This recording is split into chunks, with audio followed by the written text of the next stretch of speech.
नमस्कार दोस्तों, मैं Amrendra Tiwari all time public India पर आप सभी का स्वागत करता हूं। दोस्तों, आप सभी ने तो ये ज़रूर सुना होगा कि प्रधानमंत्री ने राज्यों को आरटीपीसीआर टेस्ट जो है वो ज़्यादा करने की सलाह जो है वो क्यों दी।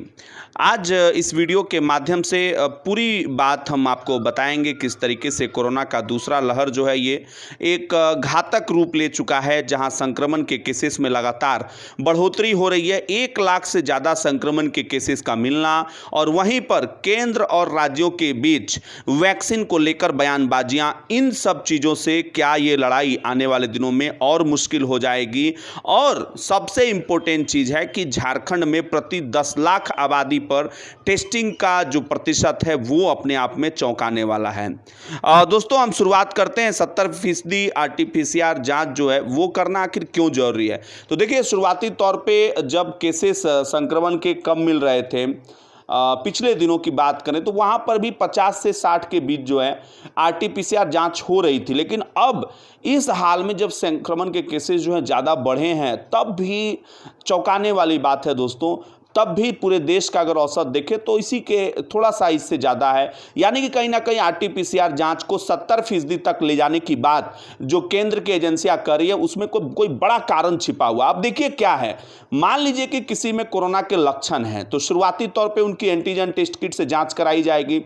मान लीजिए कि लक्षण नहीं है और एंटीजन किट से जब जांच हो रही है और वह जांच फॉल्स जो है वो दे रहा है, सपोज कीजिए, ऐसी स्थिति में अगर वो रियल में पॉजिटिव है, बिना लक्षण के पॉजिटिव है, तो फिर कैसे पता चल पाएगा कि अमुक व्यक्ति में कोरोना है या फिर कोरोना नहीं है। ऐसी स्थिति में आरटीपीसीआर जांच की महत्ता जो है वो काफ़ी बढ़ जाती है। और अगर हम गुजरात समेत 18 राज्यों में टेस्ट जिनके कम है, केरल का 45%, उत्तर प्रदेश का 45%, उत्तराखंड 40.4, उड़ीसा 32, छत्तीसगढ़ 30, गुजरात 27, तेलंगाना, असम, गोवा में आरटीपीसीआर जो है वैसे भी कम है। यानी अगर हम आंकड़ों की बात करें, खास करके छत्तीसगढ़ ने फरवरी से अप्रैल के बीच लगातार आरटीपीसीआर टेस्ट घटाए हैं। इस कारण इन राज्यों में संक्रमण जो है वो लगातार बढ़ रहा है।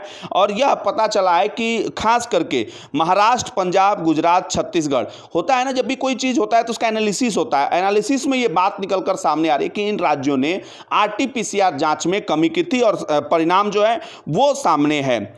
और कुछ राज्यों में 70 या उससे ज़्यादा फीसदी आरटीपीसीआर टेस्ट हो रहे हैं और ऐसे राज्य हैं तमिलनाडु, राजस्थान, हरियाणा, चंडीगढ़, पंजाब, मध्य प्रदेश जो है ये कहीं ना कहीं इसमें आता है। अच्छा दोस्तों, अब हम आपको बताते हैं कि पंजाब की बात जो हम कर रहे थे, पिछले दिनों जब शुरुआती तौर पे संक्रमण बढ़ा था उस समय आरटीपीसीआर जांच कम थी, लेकिन अभी धीरे धीरे पंजाब जो है जागरूक हो रहा है और आरटीपीसीआर जांच जो है वो बढ़ा रहा है। देश में रिकॉर्ड 1,31,787 नए केसेस मिले। कोरोना संक्रमण का यह नया आंकड़ा जो है वो चौंकाने वाला है और इस साल जो है यह कोरोना काल का सबसे बड़ा आंकड़ा है। 802 मौतें भी हुई। महाराष्ट्र में एक बार फिर से जो है यहाँ पर 56,286 नए केसेस मिले। तो आधे राज्य जो है कह सकते हैं कि वो टेस्ट में फेल हो चुके हैं। और आबादी के हिसाब से कुल टेस्टिंग में दिल्ली 4876 टेस्ट प्रति 10 लाख आबादी, चंडीगढ़ 2730 जो है एवरेज एक, और इसमें कहीं ना कहीं झारखंड की स्थिति जो है वो प्रदर्शन ऑलरेडी खराब है। देश का औसत जो है 914 टेस्ट का है। तो कहीं ना कहीं यह भी एक चीज़ निकल कर सामने आ रही है और बहुत ही महत्वपूर्ण है कि अगर संक्रमण के केसेस इसी तरीके से बढ़ते रहे तो फिर जो है आगे किस तरीके की मुश्किलें होंगी। दोस्तों, अगर हम बात करें कोरोना का अपडेट, नए मरीज जो पूरे भारत से निकलकर सामने आए कल 1,31,787। वहीं पर अगर हम बात करें तो मरीजों की बढ़ने की रफ्तार जो है उसमें काफ़ी बढ़ोतरी हो रही है। जहां हम बात करें पंजाब में 19 सितंबर 2020 को 2848 मरीज मिले थे, वहीं 7 अप्रैल 2021 को 3006 मरीज मिल रहे हैं। वहीं पर अगर हम मध्य प्रदेश की बात करें तो 22 सितंबर को 2607 आंकड़ा था, 36% की बढ़ोतरी हो रही है और 4043 7 अप्रैल को मिल रहे हैं। यहां पर कुल 26,000 सक्रिय मरीज हो चुके हैं और इनमें से 42% सिर्फ भोपाल और इंदौर से हैं। कुल 19,000 सक्रिय मरीज जो हैं, अगर हम बात करें गुजरात में, और इसमें से 55% अहमदाबाद, सूरत और बड़ोदरा से हैं। तो सितंबर 2020 में बने पीक से 1.5 गुना ज़्यादा मरीज मिल रहे हैं कुछ जगहों पर, जैसे कि महाराष्ट्र, छत्तीसगढ़, गुजरात में पिछले साल सितंबर 2020 में वहाँ पर कोरोना का पीक हुआ था, उससे भी ज़्यादा बढ़ोतरी हो रही है। कैसे हो रही है वो हम आपको बताते हैं। महाराष्ट्र में 12 सितंबर को 2020 को 24,886 मरीज मिले और 7 अप्रैल को 58% बढ़ोतरी, यहाँ पर 58,907। ठीक इसी तरीके से छत्तीसगढ़ में कुल 59,000 सक्रिय मरीज हैं और इनमें से 50% सिर्फ रायपुर और दुर्ग जिले के हैं।